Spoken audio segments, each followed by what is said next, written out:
Students आज हम करने वाले class 8 chapter 8 linear equation in one variable. तो देखो एक्सरसाइज स्टार्ट करने से पहले सबसे पहले यहाँ पे थोड़ा इंट्रोडक्शन के ऊपर बात कर लेते हैं कि linear equation in one variable का मतलब क्या है। अभी हमने chapter number 6 algebraic expression and identities वहां पे हमने सीखा था कि कांस्टेंट एंड वेरिएबल। अच्छा, कांस्टेंट होता क्या था कि जो भी हमारे न्यूमेरिकल नंबर है जैसे 4 हो गया, 3 हो गया, -6, जो भी नंबर्स होते हैं इस हमारे किस में आते थे कांस्टेंट, जिसका फिक्स वैल्यू हो। लेकिन वेरिएबल क्या होता था कि जिसका कोई फिक्स्ड वैल्यू ना हो वो उसे हम क्या बोलते थे, वेरिएबल। और उन वेरिएबल्स को हम कैसे रिप्रेजेंट करते थे, with the help of alphabet, X Y Z या ए हो गया या बी हो गया। हम कोई भी अल्फाबेट यहाँ पे कंसिडर कर सकते हैं, 26 अल्फाबेट में से कोई भी हम कंसिडर कर सकते हैं। तो ये सब हमारा होता था वेरिएबल। तो देखो जैसे यहाँ पे लिखा है वन वेरिएबल, तो वन वेरिएबल से मतलब यही है कि जो भी हम अभी यहाँ पे पढ़ने वाले हैं इसमें हम एक ही वेरिएबल पे बात करेंगे, यानी कि एक टाइम पे सिर्फ एक ही वेरिएबल होगा, या तो कंप्लीटली उसमें एक्स होगा या वाई होगा या फिर जेड ही होगा। ठीक है। अच्छा, ये इक्वेशन का मतलब क्या है?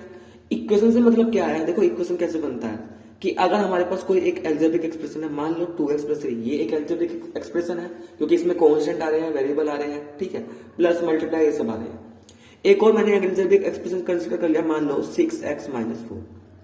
जब मैं दो एल्जेब्रिक एक्सप्रेशन लो और उन आपस में क्या रख दूं, बराबर के बराबर साइन लगा दो दोनों में, तो ये जो बना पूरा, इस पूरे को मैं क्या बोलूंगा, इक्वेशन है।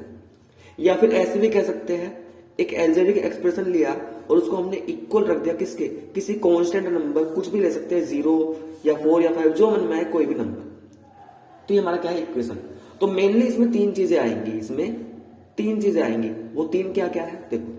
एक तो यहाँ पे इक्वल का साइन आएगा, अगर हमें ये पता करना है कि गिवन एक्सप्रेशन इक्वेशन है या नहीं, तो एक तो यहाँ पे इक्वल का साइन आएगा। दूसरा एक इसमें होता है एलएचएस पार्ट, एक होगा इसमें एलएचएस और दूसरा होगा आरएचएस।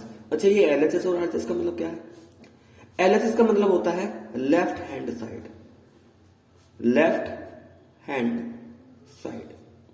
और आरएचएस का मतलब क्या होता है फिर, तो आरएचएस हो जाएगा राइट हैंड साइड। तो जैसे मैंने ऊपर वाले देखो मैंने क्या कर, ये एक इक्वेशन है, क्यों, क्योंकि इसमें इक्वल का साइन आ रखा है। अच्छा, ये भी इक्वेशन है क्योंकि यहाँ पे भी इक्वल का साइन है। क्या इक्वल के लेफ्ट में कुछ लिखा है, कुछ तो लिखा है, क्या लिखा है यहाँ पे 2x + 3, तो इसका मतलब इसमें एलएचएस है। क्या इक्वल के साइड में राइट में कुछ लिखा है, क्या लिखा है यहाँ पे 6x - 4, तो इसमें आरएचएस है। यहाँ पे भी एलएचएस प्रेजेंट है, यहाँ पे भी आरएचएस प्रेजेंट है। अब मान लो मैंने कोई ऐसे लिख दिया 4x + 2 = मैंने सिर्फ ये लिख दिया, तो क्या ये कंप्लीट इक्वेशन बनी? तो ये अभी तक इक्वेशन नहीं है।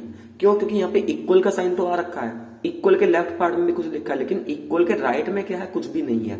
तो जब तक इक्वल के राइट में कुछ भी नहीं आएगा तब तक ये इक्वेशन नहीं है। लेकिन जैसे ही मैं इक्वल में या तो 0 लिख दूं या कोई कांस्टेंट नंबर या कोई दूसरा एल्जेब्रिक एक्सप्रेशन, कुछ भी लिख सकते हैं, मान लो मैंने x² ही लिख दिया, अब ये मेरा क्या बन चुका, इक्वेशन बन चुका। तो इक्वेशन के लिए हमें तीन चीजों पर ध्यान देना होगा, इक्वल साइन उसमें प्रेजेंट होगा, एलएचएस पार्ट कुछ होगा, आरएचएस पार्ट कुछ होगा, तो वो हमारा क्या है, इक्वेशन। ठीक है। एक वर्ड यहाँ पे आ रहा है इसमें, लीनियर। अच्छा, लीनियर का मतलब क्या होगा, तो देखो लीनियर से मतलब क्या है, लीनियर से मतलब ये है कि जो भी हम इक्वेशन कंसीडर करेंगे, हमारे पास एक इक्वेशन तो होगी। अब इक्वेशन है तो उसके अंदर वेरिएबल भी होगा। भाई लीनियर का मतलब जो भी इक्वेशन है तो उसमें वेरिएबल होगा। तो उस वेरिएबल की जो पावर है, इस वेरिएबल की मैक्सिमम पावर क्या होनी चाहिए, केवल 1 ही होनी चाहिए। अगर वेरिएबल की मैक्सिमम पावर 1 है, ठीक है, तो हम उसे क्या बोलेंगे, लीनियर बोलेंगे। और 1 वेरिएबल का मतलब कि कंप्लीट इक्वेशन में या तो x है तो x ही है, y है तो y ही है। तो अगर मैं सभी को कंबाइन करूं तो लीनियर इक्वेशन का मतलब ये हो जाएगा, एक ऐसी इक्वेशन जहां पर एक ही वेरिएबल हो, ठीक है, और वेरिएबल की हाईएस्ट पावर क्या हो, 1 हो, उसे हम बोलेंगे linear equation in one variable. जैसे ये जो एग्जांपल मैंने लिया, ये क्या है, पहली बात क्या ये इक्वेशन है क्योंकि इक्वल है, एलएचएस है, आरएचएस है, इक्वेशन है, ठीक है। क्या 1 वेरिएबल, देखो एक सिंगल वेरिएबल x ही दिखाई दे रहा है तो 1 वेरिएबल है, और क्या जो भी वेरिएबल उसकी हाईएस्ट पावर 1 है तो 1 है। इसका मतलब ये लीनियर इक्वेशन है, ये लीनियर इक्वेशन इन 1 वेरिएबल है, ठीक है। ऐसे मैंने एक और एग्जांपल यहाँ पे x - 4 = 2x/3 + 6, क्या ये लीनियर इक्वेशन 1 वेरिएबल है? तो ध्यान से देखो, सबसे पहली बात इक्वल है, एलएचएस आरएचएस इक्वेशन है, लीनियर का मतलब डिग्री चाहिए, इसकी जो वेरिएबल है उसकी हाईएस्ट पावर चेक करो। यहाँ पे x है हाईएस्ट पावर 1, यहाँ पे x हाईएस्ट पावर 1, मतलब पावर में कुछ भी नहीं होता, क्या है 1 है, इसका मतलब लीनियर है। और क्या 1 वेरिएबल, तो इस कंप्लीट इक्वेशन में एक ही वेरिएबल, देखो यहाँ पे x दो जगह आ रहा है, लेकिन 1 वेरिएबल से मतलब ये है कि जो भी वेरिएबल यूज हो रखा कि अगर x है तो x चाहे 2 या 3 बार आ जाए उससे कोई दिक्कत नहीं, लेकिन कंप्लीट इक्वेशन में x ही आना चाहिए, फिर y या z नहीं आना चाहिए। ठीक है, तो ये हमारा लीनियर इक्वेशन है। अब मान लो जैसे मैंने यहाँ पे एक इक्वेशन कंसिडर किया 2x minus y is equal to 4। अब ये है, देखा जाए ये इक्वेशन भी है, ठीक है, ये हमारे पास लीनियर भी है क्योंकि यहाँ पे जो वेरिएबल्स आ रहे हैं दोनों की हाईएस्ट पावर 1 है, लेकिन ये 1 वेरिएबल ना होकर ये क्या है 2 वेरिएबल है, क्योंकि यहाँ पे 2 वेरिएबल मिल गए हमें x एंड y। तो ये क्या है, लीनियर इक्वेशन तो है लेकिन 2 वेरिएबल में। कितने वेरिएबल में, 2 वेरिएबल में। ऐसे अगर मैं एक और एग्जांपल कंसीडर करूं यहाँ पे एक्स स्क्वायर 3x बराबर 2, क्या ये इक्वेशन है, तो देखो ये इक्वेशन भी है वेरिएबल भी बना है, लेकिन इसमें क्या दिक्कत होगी, ये लीनियर नहीं है। यहाँ पे जो वेरिएबल है हाईएस्ट पावर क्या है वेरिएबल की 2, यहाँ पे वेरिएबल x है पावर है 1, लेकिन हाईएस्ट पावर क्या है 2। तो ये हमारा, हम इसे क्या बोलेंगे, सिर्फ इक्वेशन बोलेंगे इन 1 वेरिएबल। अभी आगे हम क्लास में पढ़ेंगे, इसको हम बोलेंगे क्वाड्रेटिक इक्वेशन, तो वहां पे हम पढ़ेंगे क्वाड्रेटिक पोलिनोमियल क्या होते हैं। ठीक है, तो जहां पे हाईएस्ट पावर 2 हो उसको हम क्वाड्रेटिक पोलिनोमियल बोलते हैं। अब क्योंकि यहाँ पे ये इक्वेशन है तो ये क्वाड्रेटिक इक्वेशन एक तरीके से देखा जाए तो इक्वेशन है यहाँ पे ये, लेकिन अच्छा 1 वेरिएबल में है, लेकिन इसको लीनियर क्यों नहीं बोलेंगे, क्योंकि यहाँ पे जो ये पावर है इसकी पावर मैक्सिमम क्या है 2, तो इसका मतलब लीनियर इक्वेशन 1 वेरिएबल समझ में आ गया। लीनियर इक्वेशन 1 वेरिएबल का मतलब एक सिंगल वेरिएबल ही आएगा, चाहे एक से ज्यादा टाइम आ जाए कोई दिक्कत नहीं, लेकिन पूरी कंप्लीट इक्वेशन में एक ही वेरिएबल आना चाहिए कि x है तो x या y है तो y। ठीक है, इक्वेशन का मतलब 3 चीजें देखनी होगी, LHS होगा, RHS होगा और इक्वल का साइन होगा। और लीनियर का मतलब जो भी वेरिएबल है उसकी हाईएस्ट पावर क्या होनी चाहिए, तो 1 ही होनी चाहिए। अच्छा, कई बार क्या होगा कि हमें ऐसा इक्वेशन अगर हम फर्स्ट टाइम में देखेंगे हमें लगेगा लीनियर नहीं है, लेकिन हो सकता है जब हम उसको सिंप्लीफाई करने बैठे तो वो लीनियर ही बने। जैसे ये अगर मैं इक्वेशन लिखूं यहाँ पे x square plus 3x minus 2x plus x square, तो क्या ये लीनियर इक्वेशन इन 1 वेरिएबल है, तो अभी ध्यान से देखा जाए तो हम नहीं बता पा रहे लीनियर इक्वेशन 1 वेरिएबल है या नहीं। लेकिन अगर मैं इसको सिंप्लीफाई करूं, क्योंकि यहाँ पे हाईएस्ट पावर 2 आ रही है, ये एक्स स्क्वायर ये एक्स स्क्वायर, देखो इक्वल के दोनों तरफ same part with same sign cancel out हो जाए तो ये कैंसिल हो जाएगा, तो बचेगा क्या, ये 3x minus 2 is equal to 2x। तो सिंप्लीफाई होने के बाद देखो ये बचता है। अच्छा, इसको और भी सिंप्लीफाई कर लूं तो 2x इधर आएगा, तो ये x माइनस 2 बराबर 0। तो देखा जाए ये लीनियर इक्वेशन इन 1 वेरिएबल ही था। ठीक है, तो या तो उसमें हो सकता है उसमें एक्स स्क्वायर या एक्स क्यूब ऐसे कुछ आ रखा है, तो अगर सिंप्लीफाई करने के बाद भी कुछ ऐसा बन जाता है तो वो भी वो क्या है, लीनियर इक्वेशन इन 1 वेरिएबल है। ठीक है, तो ये तो था इसका एक छोटा सा इंट्रोडक्शन। अब इस पे हम आते हैं एक्सरसाइज 8.1 पे। देखो एक्सरसाइज 8.1 में क्या है, सोल्व द फॉलोइंग इक्वेशन। हमें यहाँ पे कुछ इक्वेशंस गिवन है, हमें इसको क्या करना है, सोल्व करना है। अच्छा, सोल्यूशन से मतलब क्या है, अब यहाँ पे सोल्व से मतलब क्या है, जैसे यहाँ पे ए पार्ट है, ए पार्ट में गिवन है z minus 8 is equal to 10, तो z माइनस 8 बराबर 10 है, तो सोल्व कैसे करेंगे। सोल्व का मतलब है कि मुझे एक z की ऐसी वैल्यू निकालनी है कि अगर मैं इस z की जगह वो वैल्यू पुट करूं तो LHS और RHS क्या बन जाए, बराबर बन जाए। जैसे मान लो मैं एक एग्जांपल लेके चलूं, x माइनस 2 बराबर 6 है, तो देखो अगर मैं x को 1 रखता हूं तो ये 1 माइनस 2 क्या 6 आएगा, 6 नहीं आएगा। लेकिन अगर मैं यहाँ पे x को 8 रखता हूं तो 8 माइनस 2 6, इसका मतलब 8 रखने से LHS और RHS बराबर बन जाएंगे। तो 8 क्या है इस इक्वेशन का, सोल्यूशन है। 8 क्या है इस इक्वेशन का, सोल्यूशन। तो सोल्यूशन का मतलब ये होता है कि जो भी वेरिएबल उसमें प्रेजेंट है हमें उसकी वैल्यू निकालनी होगी, लेकिन अगर मैं उस वैल्यू को उस इक्वेशन में पुट करूं तो हमारा जो LHS है, वेरिएबल की वैल्यू रखने पे LHS और RHS क्या बन जानी चाहिए, बराबर। अगर बराबर बन जा रहे हैं तो वही उसे हम बोलते हैं सोल्यूशन। तो यहाँ पे कुछ क्वेश्चन गिवन है, हमें हर एक इक्वेशन का सोल्यूशन फाइंड करना है। सोल्यूशन फाइंड करने के लिए यहाँ पे कुछ रूल्स है। रूल्स क्या है कि अगर हमें कोई भी इक्वेशन दे रखी है, मैं इसमें ही समझा दे रहा हूँ रूल्स क्या है।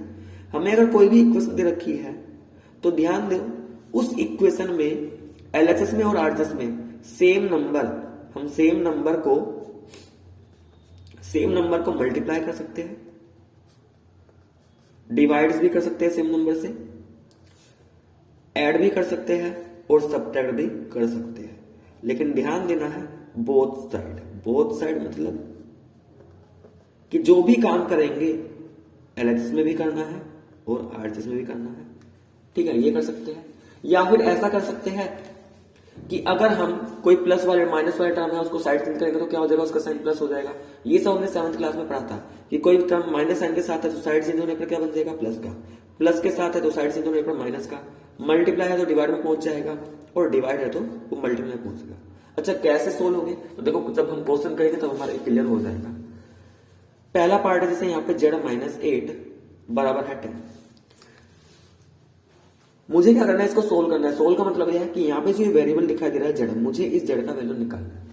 तो z का वैल्यू निकालने के लिए मुझे क्या करना है कि z के साथ जो भी नंबर आ रहा है, चाहे z के साथ वो सब्ट्रैक्शन में हो, मल्टीप्लाई में, डिवाइड, वो सब मुझे यहाँ से रिमूव करने होंगे और रिमूव करके कहाँ भेजना है, आरएचएस में भेजना है।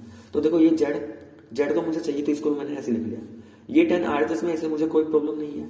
लेकिन ये जो -8 है, अब ये यहां से तो मैंने हटा दिया, लेकिन यहां से हटकर कहीं तो जाएगा। तो कहां जाएगा, क्योंकि ये एलएचएस में है तो साइड चेंज होने पर ये आरएचएस में पहुंच जाएगा। लेकिन जैसे ही आरएचएस में जाएगा, क्योंकि ये माइनस साइन के साथ है, तो अगर इसकी साइड चेंज करेंगे तो इसका साइन कर देना हमें चेंज। चेंज का मतलब माइनस है तो प्लस, अगर यहाँ पे कल को प्लस आ जाए तो क्या कर देंगे, माइनस। तो जेड कितना आ चुका, जेड आ चुका 10 + 8 कितना होता है 80। तो जेड की वैल्यू कितनी आ गई, 80। तो ये था इसका सॉल्यूशन। अब एक बार यहाँ पे जेड की वैल्यू यहाँ पे पुट करके देख सकते हो। जैसे यहाँ पे मैं 18 रखूँ, 18 - 8 क्या 10 के बराबर मिल रहा है, इसका मतलब एलएचएस आरएचएस बराबर है। तो ये इसका क्या है, सॉल्यूशन है। ठीक है, इसी तरीके से यहाँ पे बी पार्ट पे आते हैं। बी पार्ट में क्या गिवन है हमें, बी में गिवन है 5/8 plus y is equal to कितना, 25/8। ठीक है, तो देखो इसमें क्या करेंगे, यहां पे भी मुझे y निकालना है। तो ये y तो मैंने एज इट इज रखा। ठीक है, y तो मैंने एज इट इज रखा क्योंकि y तो मुझे चाहिए है। अच्छा, क्या इस 25/8 से कोई प्रॉब्लम, इस 25/8 से तो कोई दिक्कत है नहीं, क्योंकि तो पहले से ही आरएचएस में है। हमें जो वेरिएबल के साथ एक्स्ट्रा पार्ट है वो सब रिमूव करने, तो y के साथ ये एक्स्ट्रा है ना, तो मुझे इसको रिमूव करना है। मुझे इस y से कोई दिक्कत नहीं है, एलएचएस में तो मैंने एलएचएस में रखा। ये 25/8 आरएचएस में था, आरएचएस में ही रखा। लेकिन y के साथ ये 5/8। अच्छा, इस 5/8 का साइन क्या है, देखो साइन हमेशा नंबर से पहले लिखा होता है, कुछ भी नहीं लिखा साइन यहाँ पे प्लस माइनस का मतलब क्या प्लस। तो जब ये इस साइड जाएगा आरएचएस में तो होगा क्या, जाएगा तो ये 5/8 ही, लेकिन साइन क्या हो जाएगा, माइनस। अब अगर डायनोमीटर सेम हो तो सिंप्लीफाई कैसे कर देते हैं भाई, डायनोमीटर सेम है तो सिंपली न्यूमीटर का क्या हो जाएगा, सब्ट्रैक्शन हो जाएगा। तो 25 - 5 इज इक्वल टू कितना, 20/8। क्या ऊपर से डिविजिबल हो सकता है, 4 से हो जाएगा, 4 5 सा और ये 4 2 सा, तो कितना आया 5/2। इसका मतलब y की वैल्यू क्या आ गई, 5/2। और यही क्या है इस इक्वेशन का सॉल्यूशन। नेक्स्ट सी वाला पार्ट, सी पार्ट में गिवन है हमें 8z इज इक्वल टू 50। अब देखो ये जो 8 है, अभी तक जो हमने दो क्वेश्चन करे उसमें वेरिएबल के साथ या तो जो भी एक्स्ट्रा पार्ट है वो माइनस में था या फिर एडिशन में, लेकिन यहाँ पे वेरिएबल z और z के साथ ये जो कांस्टेंट पार्ट है 8, क्या 8 और z के बीच में कोई साइन, कोई भी साइन नहीं। कोई भी साइन ना होने का मतलब बताया था पहले भी कि जब भी कांस्टेंट और वेरिएबल एक साथ आए और बीच में कोई साइन ना हो तो इसका मतलब होता है मल्टीप्लाई। तो इसका मतलब ये 8 जो है z के है मल्टीप्लाई में। तो करना क्या है कि मुझे z के पास से 8 है, 8 मुझे रिमूव करना है। 50 से मुझे कोई दिक्कत है नहीं क्योंकि वो तो अलग आरएचएस में रखा हुआ है तो आरएचएस में लिख दिया। लेकिन ये 8 कहाँ जाएगा, मुझे इस 8 को रिमूव करा के जब भी साइड चेंज होगी तो भाई दो ही काम हो सकते हैं, या तो एलएचएस से हट के आरएचएस में जाएगा और अगर आरएचएस से हटाने की जरूरत पड़ी तो वो एलएचएस में जाएगा। तो ये एलएचएस में है, कहाँ भेजना है, आरएचएस में।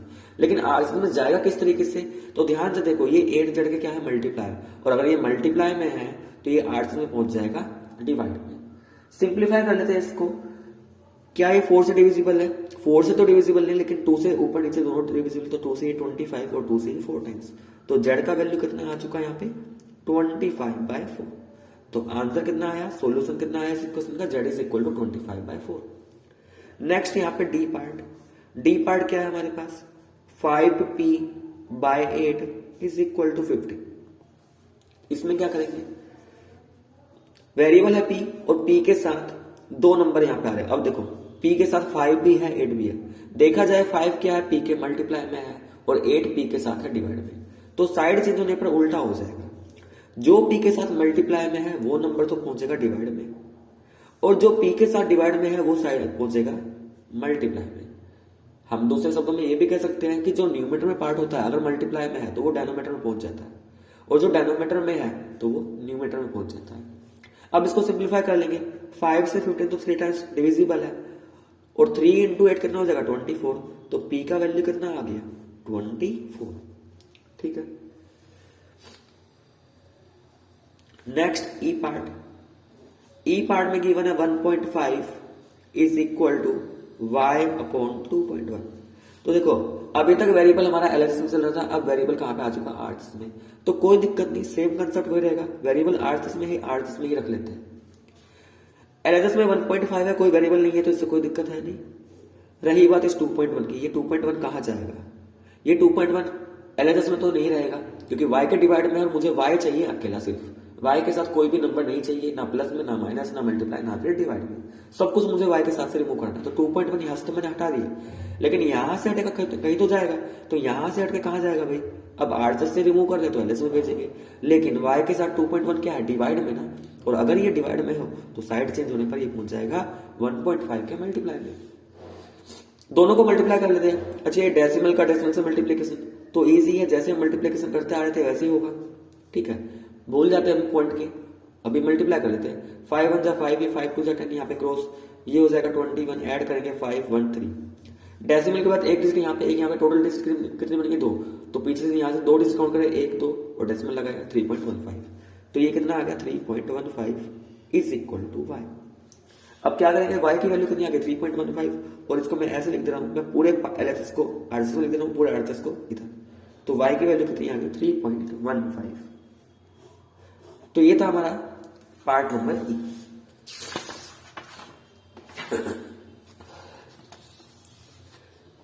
नेक्स्ट यहां पे पार्ट नंबर एफ।